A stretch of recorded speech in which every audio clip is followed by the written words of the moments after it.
There was a time when a secret carried for 67 years seemed destined to go to the grave along with the woman who held it.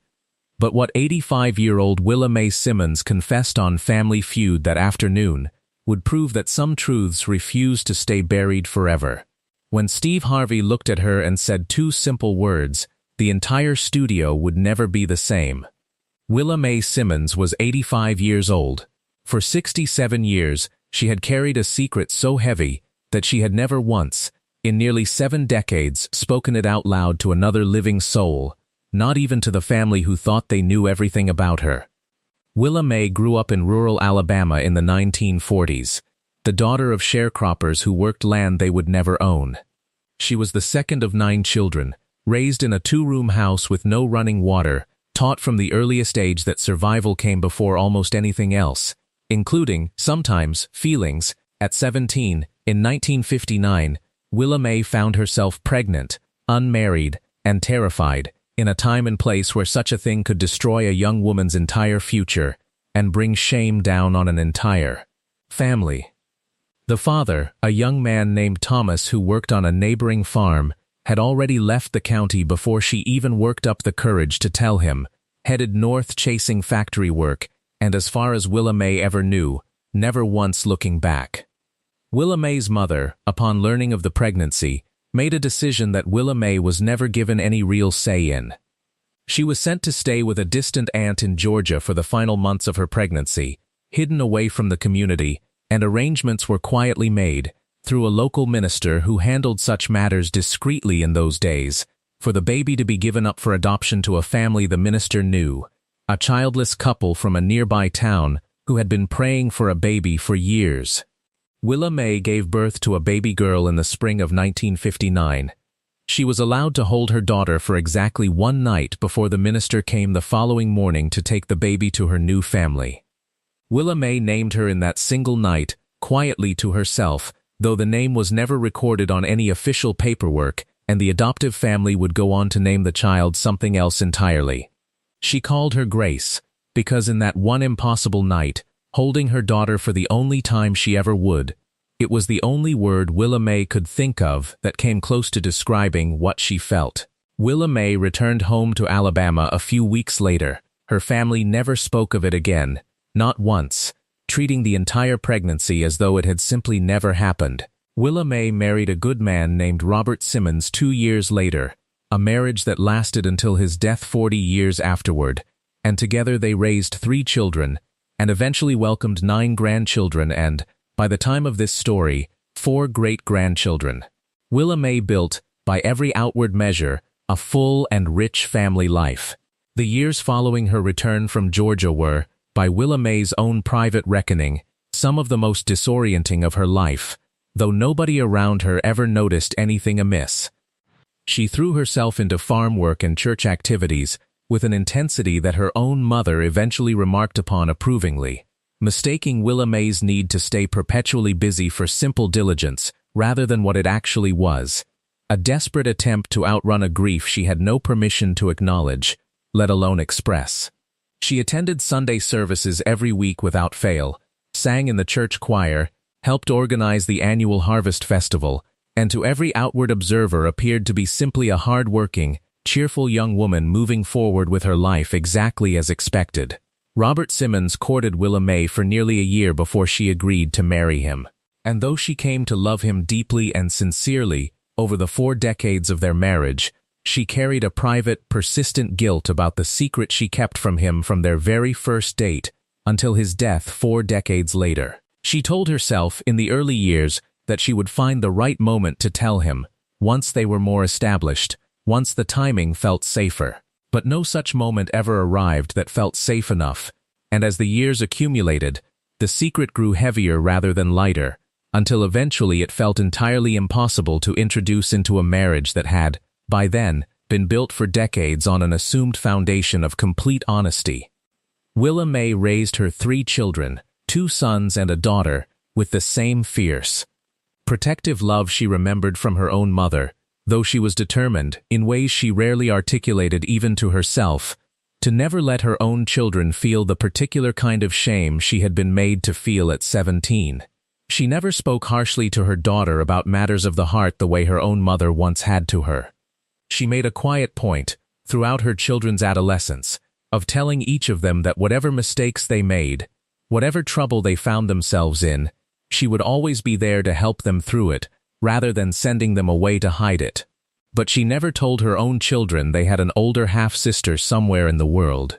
She carried the secret through her entire marriage, through raising her children, through decades of holidays and birthdays and ordinary family life, always with a small, private ache tucked away somewhere beneath the surface, a wound she tended to quietly and alone every single year around the time of her firstborn daughter's birthday.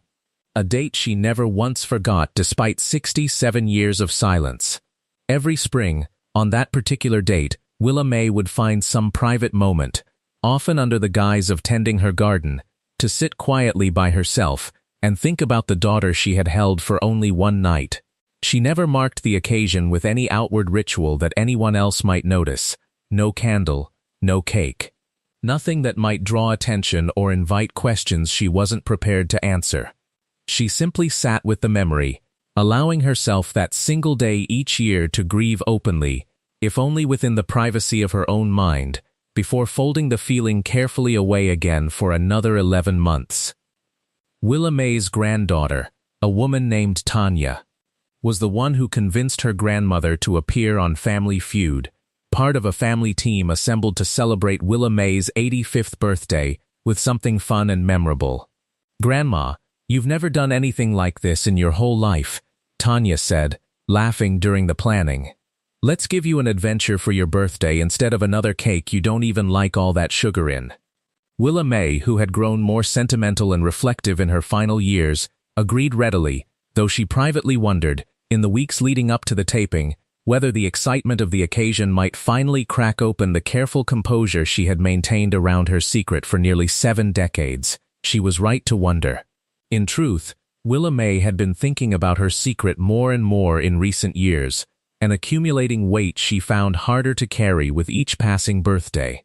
Robert's death, 5 years earlier, had removed the last practical reason she'd once given herself for staying silent. She had told herself for decades that revealing the truth would hurt him, would call into question the honesty of their entire marriage, and so she had waited, telling herself she would address it eventually, only for eventually to keep receding further into an uncertain future. With Robert gone, that particular justification no longer applied, and yet the habit of silence had become so deeply ingrained over 60-plus years that breaking it felt almost physically impossible, like trying to unlearn a language she had spoken her entire life. She had also, in her mid-80s, begun experiencing the kind of mortality-driven reflection common to people entering the final chapter of a long life. She found herself waking some nights thinking not about her 3 children and 9 grandchildren, whom she loved fiercely and without reservation, but about the daughter she had held for a single night 67 years earlier. Wondering whether that daughter was even still alive, wondering if she had ever known love, wondering if she had grown up happy. These thoughts had grown more frequent and more insistent in the 2 years leading up to the Family Feud taping, though Willa May had confided them to no one. During the pre-show interview process, a producer named Angelica sat down with Willa May, delighted by the prospect of interviewing an 85-year-old contestant with what she assumed would be decades of charming family stories to share. She asked Willa May, gently, if there was anything interesting about her life she wanted to share for the segment. Willa May, sitting in that quiet room, felt something shift inside her that she hadn't expected. Perhaps it was her age, the growing awareness that she had fewer years ahead of her than behind her. Perhaps it was simply exhaustion, after 67 years, of carrying something so heavy entirely alone. Perhaps it was something about Angelica's manner specifically, the patient, unhurried way she waited without pushing, that made Willa May feel, for the first time in decades, that she might actually be able to say the words out loud, without the whole world collapsing around her. Whatever the reason, Willa May found herself, for the first time in her life, telling a complete stranger the truth she had never told her own children. She told Angelica about the pregnancy at 17, about the aunt in Georgia, About the single night she held her daughter before the minister came to take her away. About the name Grace, spoken only inside her own head for 67 years. About never telling her husband, never telling her 3 children, carrying the secret through an entire lifetime of family gatherings and birthdays and ordinary days. Angelica sat in stunned silence when Willa May finished, visibly moved beyond her professional composure. "Mrs. Simmons," she finally said, her voice unsteady, "does anyone in your family know this? Your children? Your granddaughter Tanya?" Willa May shook her head slowly. "Nobody knows," she said. "I've carried it alone since I was 17 years old. I'm 85 now. I suppose some part of me thought I'd carry it to my grave, and maybe that would have been for the best, but sitting here, saying it out loud for the first time in my whole life, I don't know. Something in me feels different now that I've said it. Would you want to know what happened to her, if it were possible to find out?" Angelica asked carefully, aware she might be treading into territory far beyond the scope of a simple pre-show interview. Willa May considered the question for a long moment, her weathered hands folded in her lap. "I have wanted to know every single day for 67 years, she finally admitted. But I also convinced myself a long time ago that wanting to know and actually finding out were 2 very different things, and that I had no right to disrupt whatever life she'd built by suddenly appearing in it after all these years, assuming she was even still alive to appear to. I made peace, or told myself I'd made peace, with never knowing. I'm not certain that peace was ever real, though." Angelica excused herself briefly after the interview, and Willa May later learned she went straight to the show's research department, deeply moved by what she had heard and unable to let the story go without at least attempting to learn more. The day of the taping arrived, bright and joyful. Willa May's entire family gathered in the studio audience to celebrate her birthday alongside her appearance on the show. Willa May's team, made up of Tanya and 2 other grandchildren, made it through the early rounds with warmth and laughter, Willa May herself delighting the audience with sharp, funny answers that belied her 85 years. At one point drawing a huge laugh from the crowd, with an unexpectedly cheeky response about what people do on a first date that had Steve Harvey doubling over laughing behind his podium. Then, during a break between rounds, Steve Harvey approached Willa May's chair personally, his expression noticeably more serious than the playful energy he'd displayed throughout the earlier rounds. He knelt down carefully beside her, taking her weathered hand gently in his. "Mrs. Simmons," he said quietly, "I need to ask for a few minutes of your trust. Can you give that to me?" Willa May looked into his eyes and felt, somehow, that she already understood what this might be about. She nodded slowly, her heart beginning to pound in a way it hadn't in years. The cameras rolled again, and the studio's celebratory energy shifted instantly into something far more solemn and hushed. "Mrs. Simmons," Steve said, his voice careful and measured, "in your pre-show interview, you shared something with our producer that our research team has spent this past week looking into." Willa May's family in the audience exchanged confused glances, none of them having any idea what Steve could possibly be referring to. 67 years ago, Steve continued, "You gave birth to a daughter and made the incredibly difficult decision, at just 17 years old, to give her up for adoption. You named her Grace, in your own heart, though that name was never recorded anywhere official." A collective gasp rippled through Willa May's family in the audience. Tanya's hand flew to her mouth. One of Willa May's sons, seated a few rows back, went visibly pale. "Mama," he said loud enough to carry, "is this true?" Willa May, tears already sliding down her weathered cheeks, nodded slowly. "It's true," she said, her voice trembling but clear. "I should have told you all a long time ago. I'm sorry, I didn't know how." Steve knelt closer, his own eyes glistening. "Mrs. Simmons, our research team did something this week that I don't think you're expecting. We were able to trace adoption records from that region and that era, cross-referenced against the minister's known placements from those years." Willa May's hands began to shake violently. "What did you find?" she whispered. Steve's expression softened into something between compassion and barely contained emotion. "We found her," he said, We found Grace. The studio had gone completely silent, 400 people, including Willa May's own stunned family, leaning forward as one, sensing they were about to witness something extraordinary. Her adoptive parents named her Eleanor, Steve said gently. She grew up in Georgia, had a good, full life. She married, raised 2 children of her own, and is now 66 years old, retired after a long career as a school teacher. Our researchers reached out to her earlier this week, very carefully, not knowing how she might respond to learning her birth mother had been located after all these years. Willa May pressed both trembling hands over her mouth. And what did she say? She managed to ask. She told us she had spent decades quietly searching for information about her birth mother. Steve said, particularly after her adoptive parents passed away, when she felt, for the first time, that searching wouldn't feel like a betrayal of the only parents she'd ever known. She never found anything conclusive until our call this week. Steve paused, letting the weight of the moment settle over the entire room. Mrs. Simmons, she's here. Willa May's entire body went still, disbelief and terror and hope all crossing her weathered face at once. Here? She whispered. Today? Right now? Steve nodded slowly. She flew in yesterday. She's been waiting backstage, not entirely sure what to expect, the same as you. Mrs. Simmons, this is entirely your choice.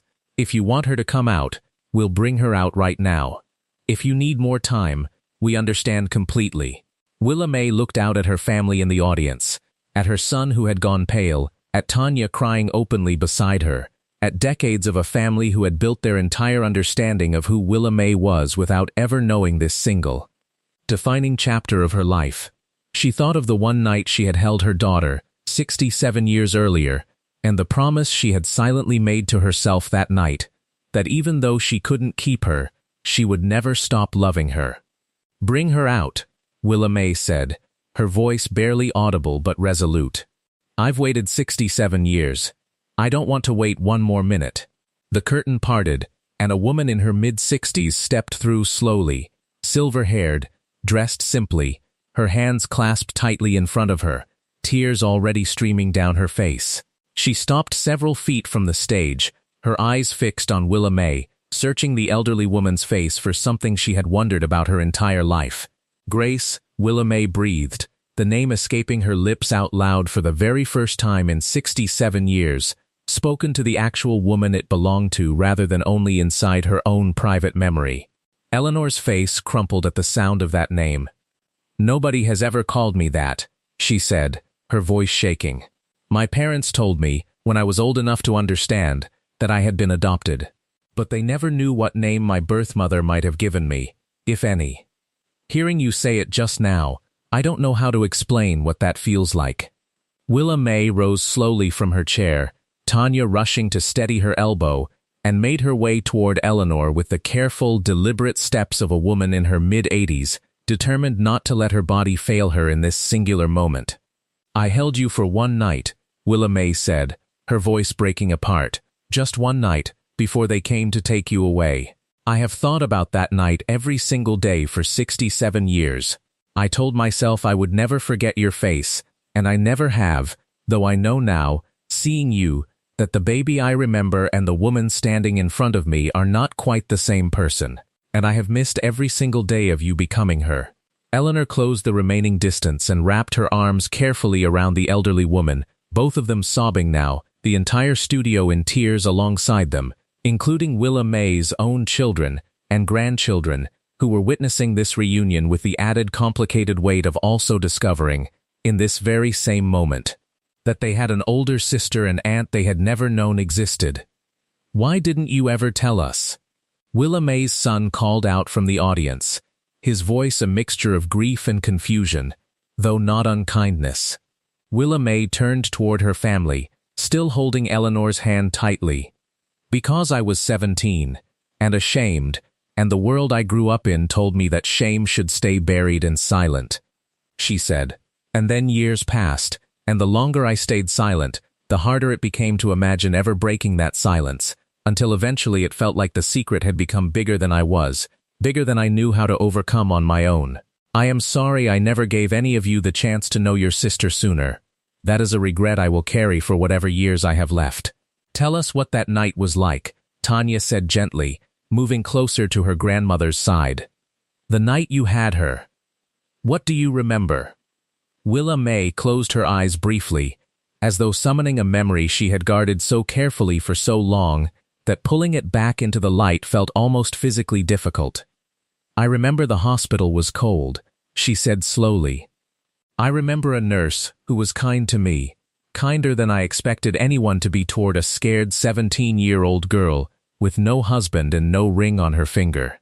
I remember holding you, she said, turning to look at Eleanor directly and thinking that no matter what happened after that night, I needed you to know, somehow, someday, that you were loved from the very first moment. I didn't know if that message would ever reach you. I just needed to believe it might. Someday, somehow, Eleanor, still holding tightly to her birth mother's hand, nodded through her tears. It reached me, she said. I don't know how, but somewhere inside me my whole life I always felt loved by someone I couldn't name. I used to tell my adoptive mother that I sometimes felt like there was an extra kind of love following me around, even though I couldn't explain where it came from. Now I understand. It was you, all along. The minister who had arranged the adoption, Willa May explained further, had promised her mother that the placement family were good, faithful people who had been praying for a child for years. That was the only comfort I was given, Willa May said. That you would go to people who wanted you desperately, who would love you the way I couldn't provide for at 17 with nothing to my name. I held on to that comfort for 67 years, hoping it had been true. It was true, Eleanor confirmed. My parents were wonderful. They gave me a good, full life. I want you to know that, so you don't carry guilt on top of everything else. But there was always a small, quiet space inside me that wondered about you. Wondered if you ever thought of me. Wondered if you were even still alive. Finding out today that you carried this with you every single year, that you never once forgot me. That answers a question I've carried my entire life. Steve, who had been standing quietly to the side allowing the moment to unfold naturally, finally spoke again, his voice still thick with emotion. Mrs. Simmons, I have to ask. In 67 years, did you ever come close to telling anyone? Was there ever a moment where the truth almost came out? Willa May nodded slowly. Once, she said. About 20 years ago, at my own mother's funeral, my mother who arranged this whole placement all those years ago. I stood at her graveside and almost said something to my husband right then and there, feeling the weight of the secret pressing on me harder than usual with her gone, and unable to ever discuss it with me again. But I looked at my children standing beside me, grieving their grandmother, and I told myself it wasn't the right moment, that grief was already heavy enough that day without adding more to it. I told myself I would find a better moment. I never did, until today, quite by accident, sitting in a small room telling a stranger the truth I could never quite manage to tell the people who loved me most. Steve, visibly moved by this admission, placed a gentle hand on Willa May's shoulder. Sometimes, he said quietly, it takes exactly that. A stranger, a safe distance, an unexpected moment, to finally say the thing we've been carrying too long to say to the people closest to us. I don't think that makes the truth any less real, or any less brave, for finally coming out today. Willa May's daughter, still visibly shaken but moving closer now toward the small group gathered at center stage, spoke up through her own tears. Mama, I'm not upset that you had her, she said, gesturing toward Eleanor. I'm not upset about any of the circumstances that led to this. I'm just sad that you carried something this heavy alone for 67 years when you had 3 children who would have loved you no less for it, who would have wanted to help carry that weight with you if you'd only let us. Willa May reached for her daughter's hand as well, now holding both her daughter and Eleanor, 3 generations of women connected by a secret finally brought fully into the light. I know that now, she said softly. I wish I had trusted that sooner. I wish I had given all of you the chance to help me carry this, instead of carrying it alone for so long. That is perhaps my greatest regret of all, not the choice I made at 17, which I still believe, given everything I knew and had available to me at the time, was the only choice I could make. My greatest regret is the 67 years of silence that followed, and everyone I might have let closer to me, had I only found the courage sooner. Steve, standing near the reunited mother and daughter, wiped his own eyes without any attempt at composure. In all my years hosting this show, he said, his voice thick, I don't believe I have ever witnessed a family discover something this significant about themselves, all at the very same moment, in front of an audience like this. This is not simply two women meeting for the first time. This is an entire family learning who they truly are, all at once. Willa May did not finish the game that day, and once again, nobody in that studio particularly minded. Production quietly wrapped the segment early, giving the entire Simmons family, now expanded by one previously unknown sister, space backstage to begin absorbing an entirely new understanding of who they were. The days and weeks that followed were, by Willa May's own account, some of the most difficult and most rewarding of her entire 85 years. Her 3 adult children each processed the revelation differently. Her eldest son, initially the most visibly shaken during the taping itself, needed several weeks of distance before he could fully engage with the idea of an older half-sister. Working through a complicated grief over discovering that his mother had carried something this significant entirely alone for his whole life, without ever trusting him with it. Her daughter, the middle child, was the first to reach out to Eleanor directly, driven by what she described as an immediate, overwhelming curiosity to know this sister, who had existed the entire time without any of them realizing it. Eleanor, for her part, approached the sudden expansion of her family with the careful patience of a woman who had spent decades imagining this exact possibility without ever quite believing it would happen.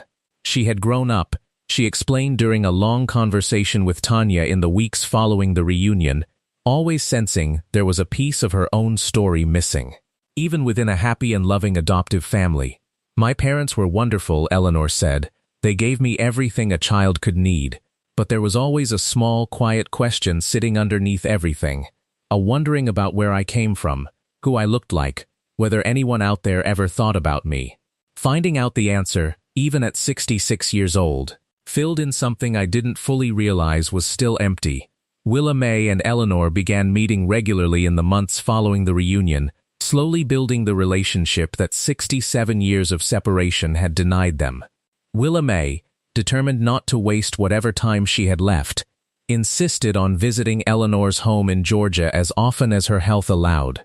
Sitting for hours on Eleanor's back porch, filling in decades of missing history for each other, Willa May describing her marriage to Robert, her 3 children, the particular ache she carried every year around Eleanor's birthday, a date she had never once forgotten in 67 years despite having no photographs, no letters, nothing at all to anchor her memory to beyond that single night. Eleanor shared her own life in turn, her career teaching elementary school for over 3 decades, her own 2 children now grown, who greeted the sudden appearance of a previously unknown grandmother with a mixture of shock and eventual delight. I always wished I had more family, Eleanor told Willa May during one of these visits. I just never imagined I'd get an entire extended family, all at once, at 66 years old. The relationship between Eleanor and Willa May's 3 other children took longer to develop fully, complicated by grief, confusion, and the difficult work of reconciling a family history that had suddenly grown much larger and more complex than any of them had understood it to be. But over the following year, largely due to Tanya's efforts as something of an informal bridge between the 2 branches of the family, holiday gatherings slowly began to include Eleanor and her own children and grandchildren, the family portrait growing wider with each passing season. Steve Harvey has spoken about this particular segment more than once since it aired, calling it one of the most profound explorations of family secrecy and reconciliation the show has ever captured. Most of the stories we tell involve one person's secret coming to light, he said in a later interview. This one involved an entire family discovering, all at the same moment, that the woman they thought they knew completely had carried something this significant alone for nearly 7 decades.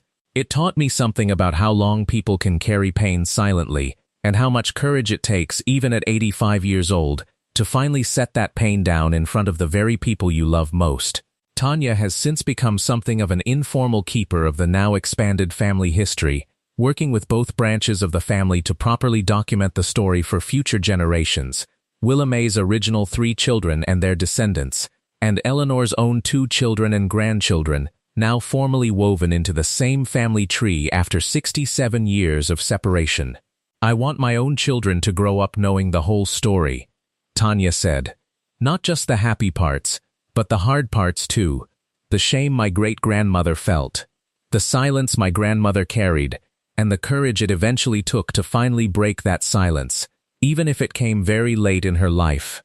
Eleanor still keeps, in a small frame on her own mantelpiece, a photograph taken during that first reunion on the Family Feud stage, an 85-year-old woman and her 66-year-old daughter, meeting for the first time as adults, both of them crying, both of them finally whole in a way that 67 years of silence had denied them. Beneath the photograph, on a small card, Eleanor keeps a single word written in her own handwriting: Grace. The name she was never given but always, in some quiet way, felt belonged to her, spoken out loud for the first time on a stage in front of strangers, and now, finally, hers to keep. "I used to think some secrets were meant to go to the grave," Willa Mae said once, in the months before her passing, reflecting on the entire experience. "I know now that isn't true. Some secrets are just waiting, patiently, for the moment someone finally finds the courage to set them free. Mine waited 67 years. I only wish I hadn't made it wait quite so long." In the year following the initial reunion, before Willa Mae's passing, the expanded Simmons family worked through the complicated, uneven process of integrating a previously unknown branch into decades of established family history. It was not, by any account, a smooth or entirely painless process. Willa Mae's eldest son, the one who had called out from the audience during the original taping, took the longest of the 3 siblings to reconcile himself to the news. He confided to Tanya, several months after the reunion, that his difficulty wasn't really about Eleanor herself, whom he found to be a genuinely warm and easy person to like once he allowed himself to get to know her. His difficulty, he explained, was about grappling with the realization that his mother, whom he had believed he understood completely across more than 5 decades of his own life, had carried an entire hidden chapter that reshaped his understanding of who she truly was. "I spent my whole life thinking I knew everything important about my mother," he told Tanya during one particularly raw conversation. "Finding out there was this whole other person she'd been for 67 years. A secret that big, sitting right underneath everything I thought I knew, it made me question what else I might not know. That's been harder to sit with than anything about Eleanor specifically." Willa Mae, when she learned of her son's struggle secondhand through Tanya, asked to speak with him directly, and the 2 of them sat together for several hours one Sunday afternoon, Willa Mae explaining, as fully and honestly as she could, the particular terror and shame of being 17 and pregnant and unmarried in rural Alabama in 1959, the complete absence of any other choice that had felt available to her at the time, and the slow, creeping way silence had calcified over decades until speaking felt impossible rather than simply difficult. Her son, though he never fully lost the complicated grief of the discovery, came to a place of understanding that allowed him to build a real, if initially cautious, relationship with his newly discovered older half-sister. Willa Mae's daughter, the middle child, embraced the news with markedly less hesitation, driven by an immediate curiosity about the sister she had never known existed. She was the first to reach out to Eleanor directly, sending a long, warm letter within the first week after the reunion aired, and the 2 women began a correspondence that quickly grew into regular phone calls and eventually visits. "I always wanted a sister," Willa Mae's daughter said later, only half joking. "I just never expected to get one at 58 years old, fully grown."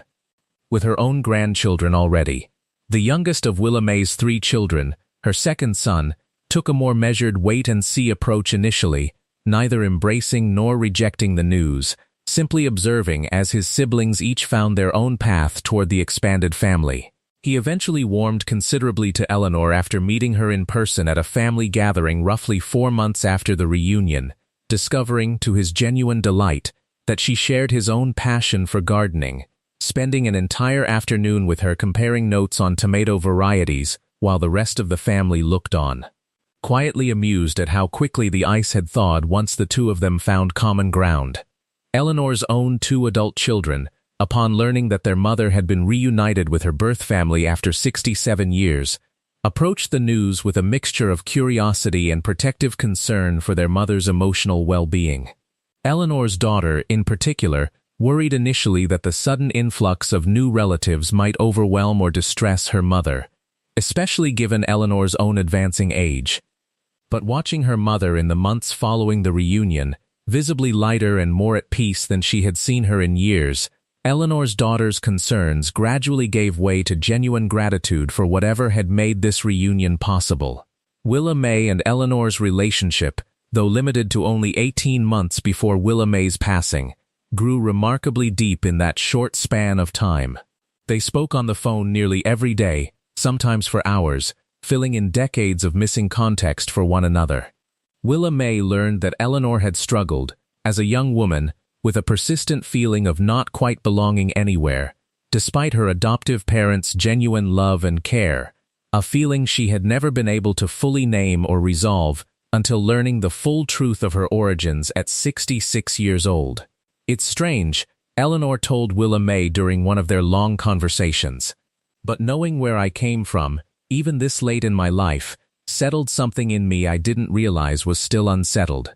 I finally understand why I always felt like there was a piece of the puzzle missing, even in a life that was by every measure good and full." Willa May, in turn, shared with Eleanor details of her own life that she had never fully articulated even to her closest friends. The particular loneliness of carrying a secret through an entire marriage, the private grief she observed every spring on Eleanor's birthday, the complicated relief and terror of finally speaking the truth out loud after 67 years of silence. "I want you to know," Willa May told her during one of these conversations, "that not one single year passed where I didn't think about you. I know that doesn't make up for the years we lost. But I need you to know it's true." Tanya, who had originally suggested the Family Feud appearance as a lighthearted birthday celebration, never imagining it would unearth anything so significant, found herself, in the months following the reunion, taking on an informal role as a bridge between the two branches of the family, helping coordinate visits, mediating occasional tensions, and eventually beginning the work of documenting the full family history for future generations. "I used to think I understood exactly who my grandmother was," Tanya said later, reflecting on the entire experience. "Turns out there was this whole enormous chapter of her life she never let any of us see. I'm grateful, honestly, that she finally found the courage to let it out, even if it took 85 years and a game show stage to make it happen." Willa May herself spoke often, in the time she had remaining, about the strange relief of finally setting down a burden she had carried alone for the vast majority of her life. "I spent 67 years believing that secret was mine to carry forever, mine alone to bear," she said in an interview given roughly 6 months after the reunion aired. "I have learned, in the short time since telling the truth, that secrets carried that long don't actually protect the people you love. They just delay a reckoning that eventually comes due, one way or another. I only wish I had found the courage sooner, so Eleanor and I could have had more years together instead of so few." Willa May passed away peacefully 18 months after the reunion aired, surrounded by her full family, her 3 children, her 9 grandchildren, her 4 great-grandchildren, and Eleanor, the daughter she had held for one single night 67 years earlier, and then found again in the very last years of her life. Eleanor sat at her bedside during Willa May's final days, holding the same hand that had once, so briefly, held her as a newborn, both of them finally given the chance, however short, to know each other as mother and daughter rather than only as a lifelong absence. In Willa May's final week, with her family gathered close, she asked to speak privately with each of her children, and with Eleanor in turn, wanting to say her own particular goodbye to each of them individually, rather than only collectively. When it was Eleanor's turn, the two women spent nearly an hour alone together, and though Eleanor never shared the full contents of that final conversation with anyone else, she did say afterward that her mother had told her, one final time, The same thing she had said in that hospital room 67 years earlier, when she had first named her daughter in the privacy of her own heart. She told me I was always Grace to her, Eleanor said, even though the world called me something else my whole life, in her heart. I never stopped being the name she gave me that first night.